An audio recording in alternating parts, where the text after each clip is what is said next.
සුබ දවස සියලු දෙනාටම. ඉතින් සාදරයෙන් පිළිගන්නවා TradeWise Forex Trading Academy එකට. මම හිතනවා මේක බලන්නේ අලුත්ම කට්ටිය කියලා. එතකොට මේක අපි මේ TradeWise Forex Trading Academy එක ගැන පොඩි හැඳින්වීමක් කරොත් මේක කරන්නේ මම කියන්නේ ටිරන් ෆර්නෑන්ඩෝ මම සහ මගේ යාළුවා ඇලන් යාපා අපි දෙන්න එකතු වෙලා තමයි මේ ඇකඩමි එක පටන් ගත්තේ. එතකොට මම ගැන පොඩි හැඳින්වීමක් කරොත් මගේ නම ටිරන් ෆර්නෑන්ඩෝ. ඒ වගේම මගේ දැනට පර්සනල් බිස්නස් එකක් තියෙනවා ෆර්නිචර්. ඒත් එක්කන් මම සොෆ්ට්වෙයාර් ඉන්ජිනියර් කෙනෙක් සහ දැනට අවුරුදු 6ක් තිස්සේ මම ෆොරෙක්ස් මාකට් එකේ ට්‍රේඩ් කරනවා. එතකොට අපේ ඇලන් ගැන කිව්වොත් ඇලන් කියන්නේ දැනට පර්සනල් බිස්නස් දෙකක් තියෙනවා. ඒත් එක්කන් එයාත් දැනට ෆුල් ටයිම් ට්‍රේඩර් කෙනෙක්. අවුරුදු 5ක ඉඳන් එක්ස්පීරියන්ස් තියෙනවා.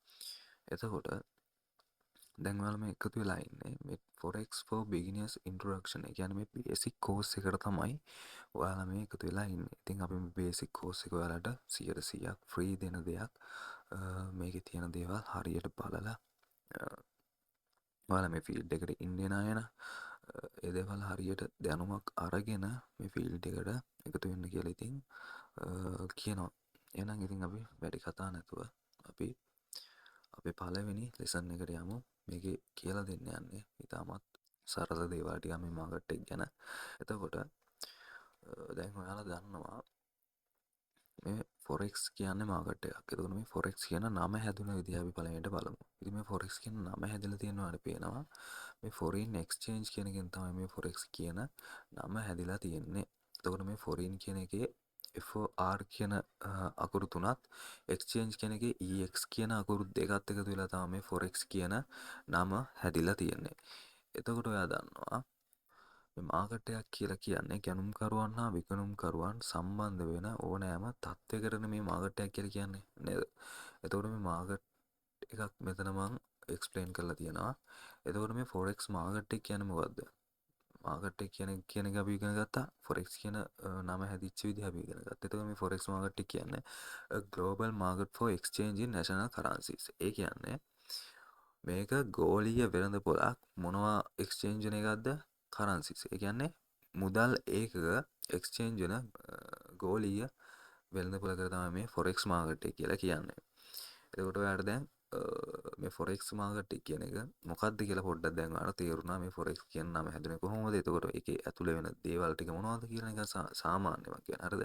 මේක මොකක්ද? එතකොට මේ ෆොරෙක්ස් මාකට් එක කියන්නේ එක්ස්චේන්ජින් නැෂනල් කරන්සිස් කියන්නේ කරන්සිස් එක්ස්චේන්ජ් වෙන මාකට් එක තමයි ෆොරෙක්ස් මාකට් එක කියලා අපි කියන්නේ. එතකොට මේක තමයි දැනට ලෝකේ තියෙන විශාලතම ෆයිනෑන්ෂල් මාකට් එක. හරිද? එතකොට මේක තමයි දැන් ඔයාලා ඔය හිතාගෙන ඉන්න නේද? වෙන ඔයා දන්න මාකට් තියෙනවනේ. ඒ කියන්නේ ඔයා දැන් දන්නවා ස්ටොක් මාකට් එක දන්නවා, හෝම් මාකට් එකක් දන්නවා. එතකොට ක්‍රිප්ටෝ කරන්සි මාකට් එක, ඒ වගේ කීකෝ ටිකක් දන්නවනේ. ඒ වගේ මාකට් වලින් මේක තමයි ලෝකේ තියෙන විශාලතම මේ ෆයිනෑන්ෂල් මාකට් එක තමයි මේ ෆොරෙක්ස් මාකට් එක කියන්නේ. The forex market is open 24 hours a day 5 days a week. හරිද? එතකොට මේ මාකට් එක සෙනසුරාදා ඉරිදා මාකට් එක ක්ලෝස්. ඒ කියන්නේ සතියේ දින 5ක විතරයි. ඒ කියන්නේ සඳුදා ඉඳන් සිකුරාදා වෙන දවස් 5 විතරයි මේ මාකට් එක ඕපන් වෙලා තියෙන්නේ. පැය 24ම මාකට් එක ඕපන්. ඒ කියන්නේ සඳ පටන් ගත්තාමයි මාකට් එක ක්ලෝස් වෙන්නේ සිකුරාදා. එතකොට ආයෙත් සෙනසුරාදා ඉරිදා මාකට් එක ක්ලෝස්. ඊට පස්සේ ආයෙත් සඳුදා ඉඳන් සුපුරුදු විදියට මාකට් එක ඕපන්. ඒක තමයි එහෙම තමයි මේ මාකට් එක තියෙන්නේ ඕපන් වෙන වෙලාව. එතකොට මේ trading the average daily trading volume on forex can exceed 6 trillion.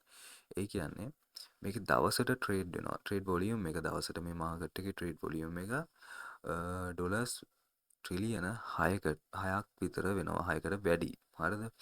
තේරෙනවා කොච්චර ලොකු මාකට් එකක්ද කියලා. ඩොලර්ස් මිලියන නෙමෙයි ට්‍රිලියන. හරිද? ඔයාලට තේරෙනවනේ මේක කොච්චර ලොකු මාකට් එකකද අපි දැන් මේ වැඩ දාන්න යන්නේ කියලා. Trading volume on forex is 53 times the volume of the New York stock exchange. ඒ කියන්නේ stock exchange වලින් දැනට ලෝකේ තියෙන ලොකුම stock exchange එක තමයි මේ New York stock exchange එක කියන්නේ. ඉතින් ඒ exchange එක වගේ 53 ගුණයක volume එකක් තියෙනවලු මේ ෆොරෙක්ස් මාකට් එකට. එතකොට ඔයා හිතන්න කොච්චර ලොකු මාකට් එකක්ද කියලා. අපි ඇත්තටම මේ වැඩ දාන්න යන මාකට් එක. මේක ලේසි දෙයක් නෙවෙයි. ඒකින්ද මුලින් ඉඳන් හරියට ඉගෙන ගන්න හැමදේම. එතකොට අපි දැන් මේ ෆොරෙක්ස් ට්‍රේඩර් ටයිප්ස් විදිහට ගත්තොත් මේකේ ප්‍රධාන වශයෙන් කොටස් දෙකකට බෙදන්න පුළුවන් මේ ට්‍රේඩ් කරන අයව. එතකොට පළවෙනි එක තමයි මේ රීටේල් ට්‍රේඩර්ස්ලා කියන්නේ. රීටේල් ට්‍රේඩර්ස්ලා කියන්නේ සරලව කිව්වොත් අපි වගේ අය. ඔයා හිතන්න අපි වගේ නිකන් මේ පොඩි ට්‍රේඩ් එකක් ගහගෙන පාට ඉන්න අය තමයි මේ රීටේල් ට්‍රේඩර්ස්ලා කියන්නේ. ගොඩක් ඉන්න රීටේල් ට්‍රේඩර්ස්ලා ඔය ට්‍රේඩ් කරන හැමෝම රීටේල් ට්‍රේඩර්ස්ලා තමයි. හරිද? එතකොට අපේ දායකත්වය මේ ෆොරෙක්ස් මාකට් එකට 105 110ත් අතර තමයි අපේ දායකත්වය මේ ෆොරෙක්ස් මාකට් එකට. ඔයා හිතන්න අපි කොච්චර පොඩි ප්‍රමාණයක්ද මේකට. ඒ කියන්නේ මේ හැමෝම හරිද මේ ලෝකේ හැමෝම මේකට දායක වෙන්නේ 105 110ක් අතර තමයි මේ ෆොරෙක්ස් මාකට් එකට මේ රීටේල් ට්‍රේඩර්ස්ලා දායකත්වය දක්වන්නේ. ඊළඟ ට්‍රේඩර්ස්ලා වර්ගය තමයි මේ ඉන්ස්ටිටියුෂනල් ට්‍රේඩර්ස්ලා කියන්නේ. මේ ඉන්ස්ටිටියුෂනල් ට්‍රේඩර්ස්ලා විදිහට අපිට ගන්න පුළුවන් බෑග් හෙජ් ෆන්ඩ් එතකොට ඉන්වෙස්ට්මන්ට් කම්පැනිස් පොප් ෆර්ම් ඒ වගේ ටිකක් තියෙනවා. ඒවා අපි පාතර ගිහලා ඉගෙනමු. හරිද? එතකොට එයාලා තමයි මේ මාකට් එකට ඇත්තටම 90%ක් මේ මාකට් එක එයාලා හින්දා තමයි දුවන්නේ. ඒ කියන්නේ එයාලා කරන පොඩි ආතල්ලකින් පුළුවන් මේ මාකට් එක තනිකර කන පිට හරවන්න. හරිද? ඒ කියන්නේ මුළු මාකට් එකේම ආධිපත්‍ය පතුරවගෙන ඉන්න මේ ඉන්ස්ටිටියුෂනල් ට්‍රේඩර්ස්ලා කියන අය තමයි. අපි මේ රීටේල් ට්‍රේඩර්ස්ලා කියන ගානට තමයි අපි අයත් වෙන්නේ. ඊළඟ කාරණේ තමයි මේ කරන්සි පෙයා එක. මොකද්ද මේ කරන්සි පෙයා කියන්නේ? පේ එකක් කියන්නේ යුගලයන්නේ. එතකොට මේ කරන්සි පෙයා එක කියන්නේ මොකද්ද? හරි. අපි බලමු කරන්සි පෙයා කියන්නේ මොකද්ද කියලා එන්න. The currency pair is the basic product and the main item of forex trading. ඒ කියන්නේ මේක තමයි බේසික්ම ප්‍රොඩක්ට් එක සහ මේන් අයිටම් එක තමයි මේක forex trading වල. ඒ කියන්නේ මේ forex trading කියන දේ අපිට කරන්න අනිවාර්යයෙන්ම මේ කරන්සි පෙයා එකක් ඕනේ. පෙයා එකක් කියන්නේ යුගලයක්, කරන්සි එකක් කියන්නේ මොකක් හරි මුදල් ඒකක. හරිද? මුදල් ඒකක දෙක එකතුවක් තමයි මේ කරන්සි පෙයා එකක් කියන්නේ.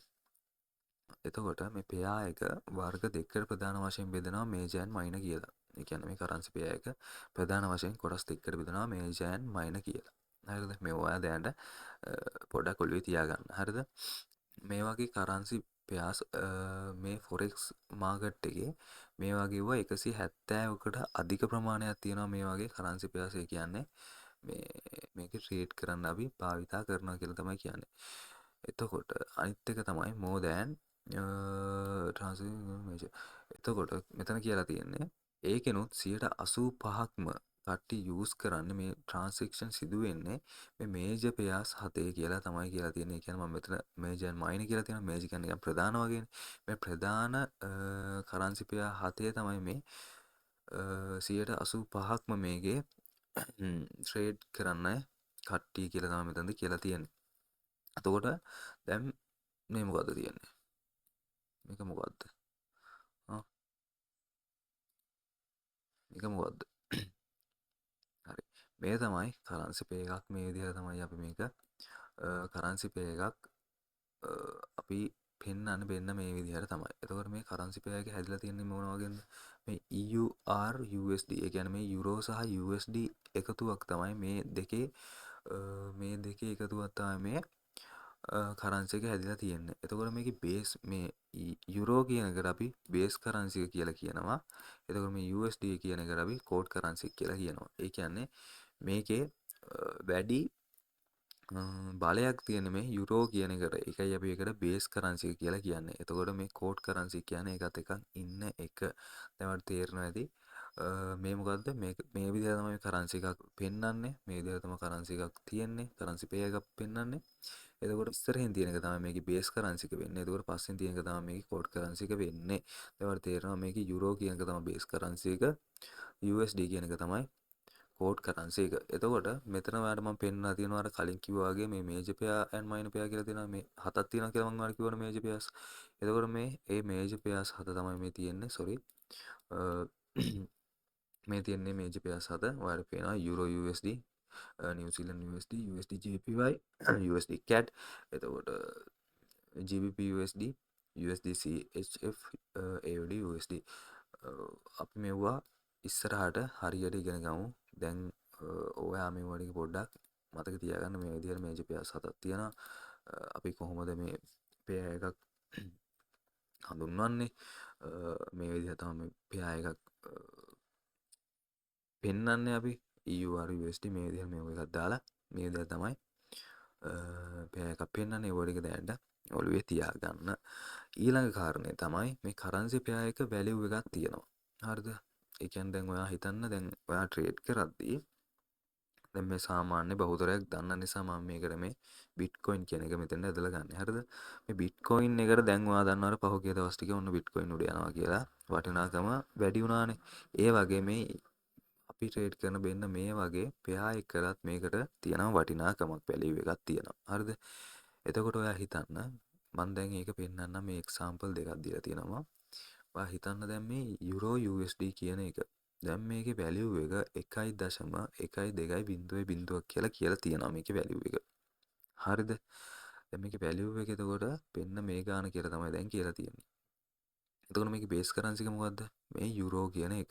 මම කිව්වා මෙතන බේස් කරන්සි කියන්නේ මේ ඉස්සරහින් තියෙන එක. කෝඩ් කරන්සි කියන්නේ පස්සෙන් තියෙන එක. එතකොට මේකේ බේස් කරන්සි එක තමයි වෙන්න මේක. එතකොට කෝඩ් කරන්සි එක තමයි USD කියන එක. මම මෙතනින් ඔයාලට දීලා තියෙනවා ඒක. එතකොට මේකේ මීනින් එක තමයි මේකේ අදහස තමයි වෙන්න මේ වැලියු එකේ අදහස තමයි මේ යුරෝ එකක් ගන්න. ඒ කියන්නේ මේ බේස් කරන්සි එකක් ගන්න මේ පස්සෙන් තියෙන මේ කෝඩ් කරන්සි එක තියෙනවනේ. ඒකෙන් කොච්චර මුදලක් ඕනද කියන එක තමයි වෙන්න මෙතනින් මේ පෙන්නලා තියෙන්නේ. ඒ කියන්නේ මෙතන යුරෝ එකක් ගන්න US ඩොලර් 1.120ක් ඕනි කියලා තමයි මේකෙන් කියලා තියෙන මේ වැලියු එකෙන් පෙන්නන්නේ. ඒ කියන්නේ මේ යුරෝ එකේ වැලියු එක තමයි මේ පෙන්නන්නේ මේ බේස් කරන්සි එකේ වැලියු එක තමයි මේ කරන්සි පෙයා වල වැලියු වලින් පෙන්නන්නේ. මෙතන තව එක්සැම්පල් එකක් දීලා තියෙනවා. හරි ඔයා හිතන්න බලන්න මේකේ මොකක්ද කියලා තියෙන්නේ කියලා. තේරුම් ගන්න පුළුවන්ද? මේකේ බේස් කරන්සි එක වෙන්නේ මේ GBP කියන එක. හරිද? මේ බ්‍රිටිෂ් පවුන්ඩ් එක තමයි මේකේ බේස් කරන්සි එක වෙන්නේ. මේ වර්ධික වචන තියෙනවා. ඒ කියන්නේ මේ හැම එකම මේ කරන්සි හරිද? රටක භාවිත වෙන මුදල් ඒකය තමයි මේ කෙටි කරලා තියෙන්නේ. ජපනීස් යෙන් මේ තියෙන්නේ JPY කියන්නේ ජපනීස් යෙන්. හරිද? එතකොට මේ කෝඩ් කරන්සි එක තමයි මේකේ ජපනීස් යෙන්. හරිද? මේ JPY කියන එක තමයි මේකේ කෝඩ් කරන්සි එක. එතකොට මේකෙදි මේ වැලියු එක මොකද්ද මේකේ මේ වැලියු එක කියලා තියෙන්නේ? මොකද්ද මේ වැලියු එක? ඒ කියන්නේ මේක මේ බ්‍රිටිෂ් පවුන්ඩ් එකක් ගන්න මේ ජපනීස් යෙන් වලින් කොච්චරක් ඕනද කියලා තමයි මෙතනදි කියලා තියෙන්නේ. මෙතන වගේම තමයි මේ යුරෝ එකක් ගන්න USD කී කොච්චරක් ඕනද? ඒ වගේම තමයි මේ මාකට් එක කියලා තියෙන්නේ. මේක කියලා තියෙන්නේ GBP එකක් ගන්න JPY කොච්චරක් ඕනද? ඒ කියන්නේ බ්‍රිටිෂ් පවුන්ඩ් එකක් ගන්න JPY ජපනීස් යෙන් කොච්චරක් ඕනද? මේකේ මීනින් එක තමයි පවුන්ඩ් එකක් ගන්න ජපනීස් යෙන් 150ක් ඕනේ. 150.00ක් ඕනේ මේ පවුන්ඩ් එකක් ගන්න. දැන් ඔයාලට තේරෙනවා ඇති මේ වැලියු එකක් කියලා කියන්නේ මොකක්ද කියන එක. ඒ වැලියු එක හැදෙන්නේ කොහොමද කියලා එක ඔයාට තේරෙන්නේ නැති කියලා මං හිතනවා. මොකක් හරි ඩවුට් එකක් තිබ්බොත් අපේ ඇඩ්මින්ලා ඉන්නවා මං ඉන්නවා අපේ ගෲප් එකට ඇඩ් වෙලා මැසේජ් එකක් දාන්න. අපි ඉස්සරහට බලමු සුපිරි වැඩ ටිකක් කරන්න තියෙනවා. අපි පිළිවෙලට ඒ වැඩ ටික කරගෙන යමු. මුලින්ම මෙව ටික හරියට ඔලුවට දාගන්න. එතකොට ඔයාට ඉස්සරහට යන්න ලේසි. මොකද ෆවුන්ඩේෂන් එක වැඩෙන්න ඕනේ හොඳට. ගෙදර හැදෙන්න ඕනේ නා. හරිද? ඊට පස්සේ මේ understanding trading in forex. හරිද? මේ ට්‍රේඩ් කරනවා කියලා කරන්නේ අපි මොකද්ද කියන්නේ? එතකොට දැන් ප්‍රධාන වශයෙන් ඔයා මේක ඕන කෙනෙක් දන්න දෙයක්. හරිද? මේ ට්‍රේඩ් කරනවා කියලා කරන්නේ අපි buy and sell කරන එකනේ. නේද? සමහරවිට අපි buy and sell කරන එක තමයි මේ ට්‍රේඩින් කරනවා කියලා කරන්නේ. එතකොට ඔයා හිතන්න මාකට් එක අපි buy කරන්නත් ඕනේ, sell කරන්නත් ඕනේ. මේක වෙන්නේ කොහොමද කියලා මම මෙතනින් පොඩ්ඩක් පැහැදිලි කරලා තියෙනවා. හරි. මේ buy කරනවා කියලා කියන්නේ මොකද්ද එතකොට අපි? පළවෙනි බලමු buy කියන්නේ මොකද්ද කියලා. හරි. අපි buy කරනවා කියලා කියන්නේ දැන් මාකට් එක යම්කිසි තත්ත්වයක තියෙනවානේ. දැන් මේ ඇත්තටම මේ buy කරනවා කියලා කියන්නේ අපි එක්ස්පෙක්ට් කරනවා යුරෝ එක යුරෝ කියන එක මම මේ පොඩි මේ එක්සැම්පල් එකක් විදිහට මේ යුරෝ කියන එක ගත්තේ. එහෙම නැත්නම් මේ chart වෙන්න මේ chart ඕන එකක් ගන්න පුළුවන්. තව chart තියෙනවා නේ අතර මම කිව්වා 170කට අධික ප්‍රමාණයක් තියෙනවා කියලා chart එක ඕන එකක් මේකට ගන්න පුළුවන්. මම මේ ලේසියට ඔයාලට තේරෙන්න ඕන හින්දා එකම පෙයා එකක් අරගෙන ඔයාලට කියලා දෙන්නේ. හරිද? දැන් ඔයාලා හිතන්න අපි buy කරනවා කියලා කියන්නේ මේ යුරෝ එක දැන් තියෙන වැලියු එකේ ඊට වඩා වැඩි වෙනවා කියන එක තමයි අපි මේ buy කරනවා කියලා කියන්නේ. ඔයාලට තේරෙන්නේ නැති. ඒ කියන්නේ දැන් ඔයා හිතන්න මෙතන කියලා තියෙනවා මේ යුරෝ එක 1.1 තිබ්බා කියලා හිතන්නකෝ 1.1 ඒ කියන්නේ 1.1 තිබ්බා කියලා හිතන්නකෝ මේකේ වැලියු එක 1.1 තිබ්බ කියලා හිතන්නකෝ. එතකොට මං මේකේ බයි කරනවා පෙන්න මෙහෙම දැන් බයි කරනවා කියන්නේ දැන් මං කිව්වා වැලියු එක වැඩි වෙනවා කියන එකනේ. ඒ කියන්නේ දැන් ඔයා හිතන්න මං බයි කරාට පස්සේ මේක දැන් බැරිලාවත් මෙන්න මේ ගානට යන්න ඕනේ. බයි කරා කියන්නේ මේක. අපි බයි කරා කියන්නේ. කියන්නේ අපි මේක කරන්න ඇනලයිස් කරලා එතකොට අපි ඇනලයිස් කරලා මේ දේ කරාට පස්සේ දැන් බැරිලා මේක 1.1 බිඳුවට යනවා. ඒ කියන්නේ මේකේ වටිනාකම වැඩි වෙලානේ තියෙන මේ යුරෝ වල. එහෙම නේද? ඒ කියන්නේ මේ කෝඩ් කරන්සි එකට වඩා මේ කෝඩ් කරන්සි එකට මොකක්ද ඒකට කියන්නේ? සංසන්දනය කරොත් මේ කෝඩ් කරන්සි එකට වඩා බේස් කරන්සි එකේ වැලියු එක වැඩි වෙලා තියෙන්නේ. හරිද? මේක තේරෙන්නේ නැත්නම් එච්චර ඔලුව දාගන්න එපා. ඉස්සරහට යද්දි හරියට තේරෙයි වැඩි. හරිද? එතකොට ඔයාලට මෙතනින් පේනවා මේ බයි කරනවා කියලා කියන්නේ දැන් 100ට තිබ්බ දෙයක් අපි අරගෙන ඒක 200ට දෙනවා වගේ දෙයක් තමයි මේ බයි කරනවා කියලා කියන්නේ. ඔයාලට තේරුණාද? දැන් තේරුණාද වැඩි? ආ ඔයා හිතන්න මෙතනත් වෙන්නේ අන්න ඒ වගේ දෙයක් තමයි. හරිද? 1.1 තිබ්බ එක අපි බයි කරනවා.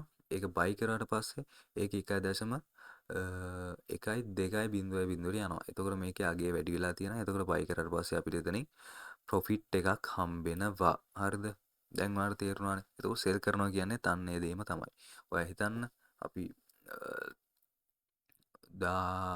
ඔයා හිතන්න මේ එක්සාම්පල් එක නම් ගන්න බෑ ඉතින්. ඔයා හිතන්න අපි මේක සෙල් කරන්න හිතන් ඉන්නේ 1.0 මෙතන මේ දීලා තියෙන්නේ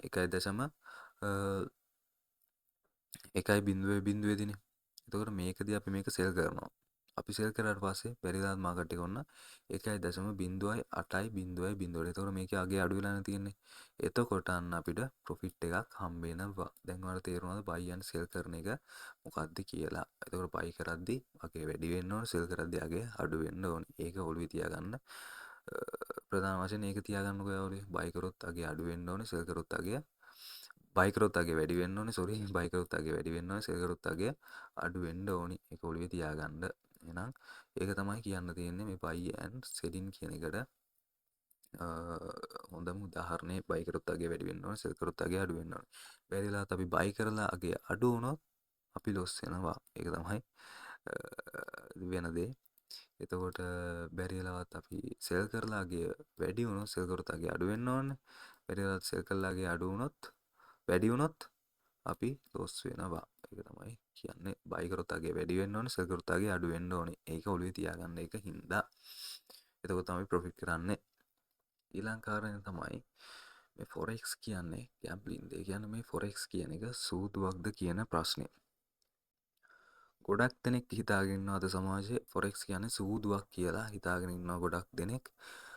ඒකට හේතු ගණනාවක් තියෙනවා ඉතින්. එහෙම හිතන්න සාධාරණ එහෙම හිතන එක සාමාන්‍ය මිනිස්සු. එතකොට මේකට ප්‍රධාන වශයෙන් අපිට මේ වගේ ප්‍රශ්නයක් ඇහුවොත් අපිට සජීවම උත්තරයක් දෙන්න පුළුවන්. නෑ ෆොරෙක්ස් කියන්නේ සූදුවක් නෙවෙයි කියලා. හරිද? මේ ෆොරෙක්ස් කියන එක ප්‍රොෆෙෂන් එකක්. ඒ කියන්නේ වෘත්තියක් මේ ට්‍රේඩින් කියන එක වෘත්තියක්. just like any other business. ඒ කියන්නේ මොකක් හරි ඔයා හිතන්න ඔයා ෂොප් එකක් කරනවා. එහෙම නැත්නම් ඔයා මොකක් හරි බිස්නස් එකක් කරනවා. ඒ වගේ බිස්නස් එකකට තමයි මේ ට්‍රේඩින් කියලා කියන්නේ. ඒ කියන්නේ මේක වෘත්තියක්. හරිද? එතකොට ඔයා හිතන්න අපි මේ ට්‍රේඩින් කියන මේ වෘත්තියෙත් අපි මේක පිළිවෙලට ඒ කියන්නේ ගොඩක් ඩිසිප්ලින් එක්ක එතකොට රිස්ක් මැනේජ්මන්ට් මනි මැනේජ්මන්ට් සහ හොඳ ස්ට්‍රැටජි එකකින් මේක අපි හිමීට ග්‍රෝ කරගන්න ඕනේ. අපි බිස්නස් එක ග්‍රෝ කරනවා වගේ අපේ account balance එක හිමීට ග්‍රෝ කරගන්න ඕනේ. මේකට මේ දවසින් දෙකකින් ඇවිල්ලා අත 1000ක් දාලා හෙට කෝටියක් කරනවා කියලා ඒ මානසිකත්වයෙන් ආවොත් එයා ඒකට මෙහා එකට දීලා තියෙන නාමය තමයි මේ සූදුව කියන නාමය. එතකොට ඒක එන පුද්ගලයාත් එක්කන් වෙනස් වෙනවා ඇත්තටම කිව්වොත්. හරිද? එයාගේ තියෙන අරමුණත් එක්කන් මේ දේ වෙනස් වෙනවා. හරිද? එතකොට ඇයි මේකට ගොඩක් අය මේක සූදුවක් කියලා හිතන්නේ?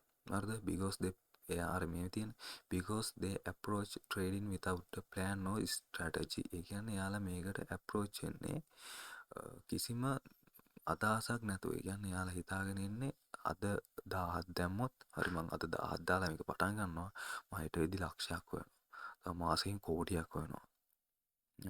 අන්න එහෙම ඇවිල්ලා තමයි ගොඩක් අය මේක ඒ විදිහට වැරදියට වටහා ගන්නේ. මේ ට්‍රේඩින් කියන එක නෑ, මේක එහෙම නෙවෙයි, මේක වෘත්තියක්, මේක ඩිසිප්ලින් එකක්.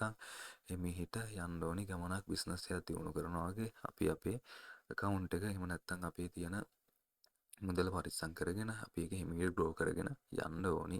දෙවන එක තමයි එයාලා මේක මේ ඇනලයිස් කරලා නෙවෙයි එයාලා මේකේ ට්‍රේඩ් කරන්නේ. ට්‍රේඩ් කරනවා කියලා කියන්නේ මට ඇහිලා තියෙනවා ඉතින් සාමාන්‍යයෙන් සමහරු මේක බෙට් දානවා කියලා කියනවා. හරිද? එතකොට මට ඒක ඇහිලා තියෙන දෙයක් මම කට්ටියත් එක්ක ඉද්දි මගෙනුත් අහලා තියෙනවා බෙට් දැම්මේ නැද්ද? පොල් ගන්න ඔහොම කියලා මං ඉතින් hina වෙලා නිකන් ඉන්න. මොකද මේ මිනිස්සුන්ට ඒක පැහැදිලි කරන්න බෑ. එහෙම නිකන් අර එකපාරට ඒක හරි දැනුමක් එක්කන් හරි අධ්‍යාපනයක් එක්කන් ඒක පැහැදිලි කරන්න ඕනේ. නැත්තම් එයාලා පිළිගන්නේ නැහැ ඒක. හරිද? ඒක ලංකාවේ හැටි. එතකොට මේ එයාලා මේක ඇනලයිස් කරලා නෙවෙයි මේකට එන කට්ටිය, එහෙම එන කට්ටිය මේක ඇනලයිස් කරලා නෙවෙයි එයාලා ලක් එක, ඒ කියන්නේ එයාලාගේ වාසනාව අනුව තමයි මේකේ ට්‍රේඩ් කරන්නේ. හරිද? එතකොට ඒක තමයි කියන්න තියෙන්නේ. මේක ට්‍රේඩින් කියන්නේ කිසිම සූදුවක් කියන එක නෙවෙයි. ට්‍රේඩින් කියන්නේ වෘත්තියක්. ඒක බිස්නස් එකක් වගේ හරියට. එතකොට ඒක අපි පිළිවෙලට ඩිසිප්ලින් එක්කන් හිමිහිට ග්‍රෝ කරගන්න ඕනේ. අපි බිස්නස් එකක් වර්ධනය කරගන්නවා වගේ. එතකොට ඒක තමයි කියන්න තියෙන්නේ. මේ ලෙසන් එකෙන් අපිට ඔච්චරයි අද කතා කරන්න තියෙන්නේ. ඉතින් ඔයාලට තේරෙන්නේ නැති මොකද්ද මේ ෆොරෙක්ස් කියන එක හැදුනේ කොහොමද? එතකොට මේ ෆොරෙක්ස් මාකට් එක මොකද්ද? ඒ කොච්චර දේවල් තියෙනවද? ඒකේ ට්‍රේඩර්ස්ලා ටයිප් එක. එතකොට මේ කරන්සි එකක් කියන්නේ මොකද්ද? මේ කරන්සි එකේ මේ බේස් කරන්සි එකේ මේවා ටික ඔයා හොඳට බලා ගන්න. මේ PDF එකේ මෙහෙම ස්ක්‍රීන්ෂොට් අරන් හරි බලා ගන්න. නැත්නම් PDF එක දාන්න ඔයාලට ඕන නම්. එතකොට ඕක තමයි කියන්න තියෙන්නේ. මේක ඉන්ට්‍රොඩක්ෂන් එකට. අපි ඊළඟ වීඩියෝ එකකින් කතා කරමු. මේකෙන් ඉස්සරහට තියෙන දේවල් අපි කොහොමද මේ ෆොරෙක්ස් මාකට් එකත් එක්ක සම්බන්ධ වෙන්නේ. ඒකට බ්‍රෝකර්ස්ලා කියලා වර්ගයක් ඕනේ. අපි බ්‍රෝකර්ස්ලා තෝරගන්නේ කොහොමද? ඒකෝර ඒව ටික අපි ඊළඟ ලෙසන් එකකින් කතා කරමු. එහෙනම් ඉතින් හැමෝටම සුබ දවසක්. මේ දේවල් හරියට ඉගෙන ගන්න. හදිස්සි වෙන්න එපා. හිමිහිට ඉගෙන ගන්න. මොකද මාකට් එක අද මේ මාසෙ තිබිලා ලබන මාසෙ වෙහෙලා යන ගන්න මේක ඇත්තටම කිව්වොත් ඉර හඳ වගේ තමයි. ඉතින් මේක තියෙන්න ඕනේ දැන් කොහොමත් ලෝකේ. ඒකින් නම් මේක නැති වෙන දෙයක් නෙමෙයි. හිමිහිට ඉගෙනගෙන හරියට එන්න. මොකද තමන්ගේ සල්ලි නාස්ති කරගන්න එපා. මේ වගේ හරි අධ්‍යාපනයක් එක්ක මේ ට්‍රේඩින් කියන දෙයට එකතු වෙන්න. එතකොට ඔයාට ලොකු ගමනක් යන්න පුළුවන්. එහෙනම් අපි ඊළඟ වීඩියෝ එකකින් හම්බෙමු. සුබ දවසක් ඔයාලා හැමෝටම.